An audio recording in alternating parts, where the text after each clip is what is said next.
শানে মুহাম্মদ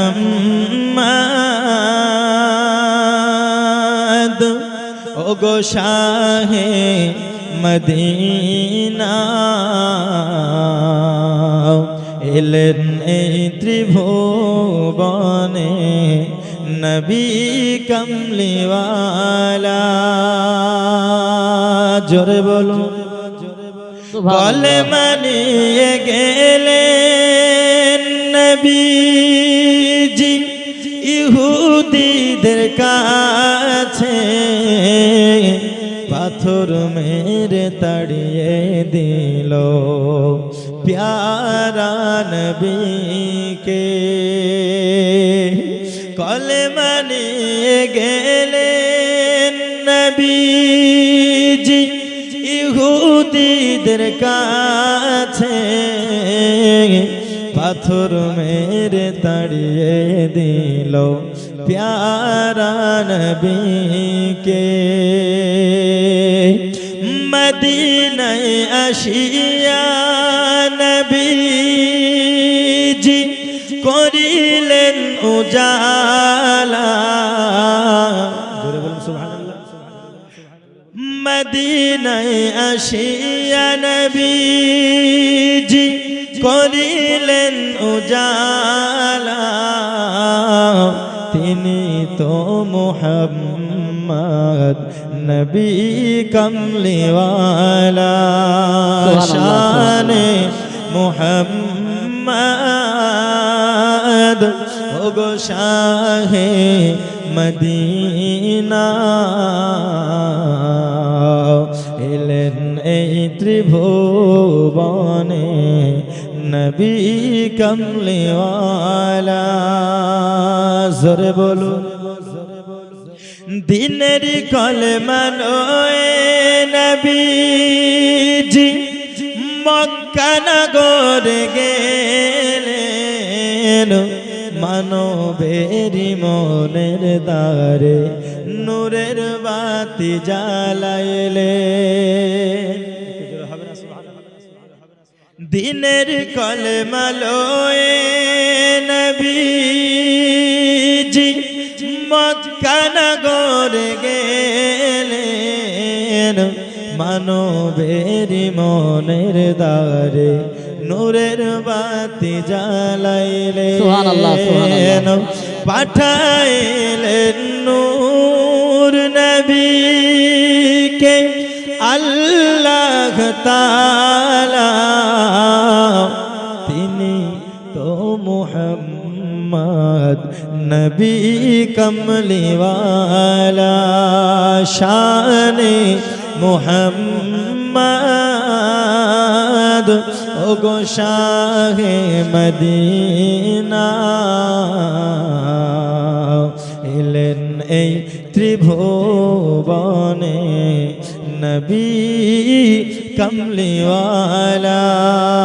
আল্লাহুম্মা সাল্লি আলা সাইয়্যিদিনা মাওলানা মুহাম্মদ ওয়া আলা আলি সাইয়্যিদিনা মাওলানা মুহাম্মদ সাল্লাল্লাহু তাআলা আলাইহি ওয়াসাল্লাম। আলহামদুলিল্লাহ, যাবতীয় প্রশংসা সে মহান রব্বুল আলামিনের জন্য, যিনি এক ও অদ্বিতীয় ওয়াহদাহু লা শারীক।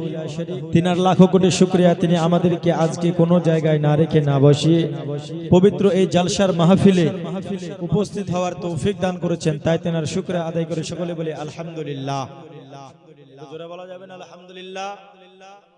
অতঃপর অগণিত দুরূদ ও সালাম বর্ষিত অর্পিত নাজিল হোক আকায়ে ইনামদার তাজদারে মদিনা আহমদ মুস্তাফা মুহাম্মদ মুস্তাফা সাল্লাল্লাহু তাআলা আলাইহি ওয়াসাল্লামের উপরে।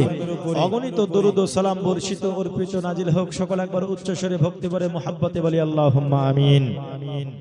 বিরাদরান ইসলাম, আজিজানে মুহতারাম, এতক্ষণ পর্যন্ত আপনারা দিগার উলামায়ে কেরামের সুবান থেকে মূল্যবান মূল্যবান বক্তব্য শুনছিলেন। আমি অধম গুনাহগার সেই সাগরপাড়ার দিক থেকে এসেছি, আপনাদেরকে কিছু আলোচনা শোনাবো। আল্লাহ যেন আমাকে হক বলা বলান, আপনাদেরকে হক শুনে আমল করার তৌফিক দান করেন, সকলে বলি আমিন। আল্লাহ পাক আল্লাহ তাআলা পবিত্র কোরআন মাজিদে বলেছেন, ওয়ামা আরসালনাকা ইল্লা রাহমাতাল লিল আলামিন। আল্লাহ বলেন, হাবিব, আমি আপনাকে দুনিয়ার বুকে পাঠাই নাই, ইল্লা কিন্তু পাঠিয়েছি, রাহমাতাল লিল আলামিন, দোনো জগতের রহমত করে। জোরে বলুন সুবহানাল্লাহ। সারা জগতের রহমত করে আমার আল্লাহ পাক আল্লাহ তাআলা আমাদের নবীকে পৃথিবীর বুকে পাঠিয়েছেন। আচ্ছা, নবী আমাদের জন্য রহমত কি রহমত না? কথা বলুন না, রহমত। রাসূল আমাদের জন্য দয়া কি দয়া না? রাসূল আমাদের জন্য দরদি, মায়াবী, মুহাব্বতের, ভালোবাসার, আমাদের জন্য আমাদের নবী হচ্ছেন আমাদের মুহাব্বতের দরদি নবী, ঠিক না? দরদি নবী। নবী কি শুধু আমাদের জন্য দরদি নবী? বলেন না। নবী কার জন্য? রাহমাতাল লিল আলামিন, সারা জগতের জন্য নবী রহমত। একটু জোরে বলুন সুবহানাল্লাহ। এই রাহমাতাল লিল আলামিনের মর্যাদা আল্লাহ পাক আল্লাহ তাআলা এই সম্পর্কে বলেন, ওয়া রাফা'না লাকা যিকরাক। আল্লাহ বলেন, হাবিব, আমি আপনার মান মর্যাদা, আপনার সম্মানকে উঁচা করেছি। জোরে বলুন সুবহানাল্লাহ। আল্লাহ পাক আল্লাহ তাআলা আমার নবীর সম্মানকে উঁচা করেছেন। আচ্ছা বলুন তো, পৃথিবীতে কোনো মায়ের লালের কোনো ক্ষমতা আছে আমার নবীর সম্মানকে কমাবে? জোরে বলুন, কমাবে পারবে? পারবে না। যার সম্মান স্বয়ং আল্লাহ উঁচা করেছেন, পৃথিবীতে কেউ পারবে না। কিন্তু বহু মানুষ এখন নবীর শান, মান, মর্যাদাকে ছোট করার জন্য অনেকেই তুলে পেড়ে লেগেছে। আজকে আমরা আহলে সুন্নাত ওয়াল জামাআত রাসূলের প্রশংসার কথা বলি, রাসূলের সম্মানকে তুলে ধরি, যার জন্য কিছু মানুষ বলে যে না, এরা নবীকে সম্মান দিতে দিতে বলে আল্লাহর কাছে পৌঁছে দিয়েছে। বলেন নাউজুবিল্লাহ। এটা বলবেন না নাউজুবিল্লাহ। আল্লাহ এক, তিনার সমতুল্য কেউ নয়, তিনার ঊর্ধ্বেও কেউ নয়। কিন্তু আল্লাহর পরের স্থান যিনি, তিনি হচ্ছেন আমার আপনার নবী। এই নবীর প্রশংসা আমরা করি, এই নবীর শান, মান, মর্যাদা আমরা গাই, যার জন্য অনেকে বলে যে আমরা অতি সম্মানজনক কথা বলে উঁচা করে দিয়েছি। আরে নবীর সম্মান তো স্বয়ং আল্লাহ উঁচা করেছেন। বান্দা যতই প্রশংসা করুক না কেন, আল্লাহ যতটা সম্মান বাড়িয়েছেন বান্দা কিন্তু বলে পারবে না। পারবে কি? বান্দা বলে পারবে না।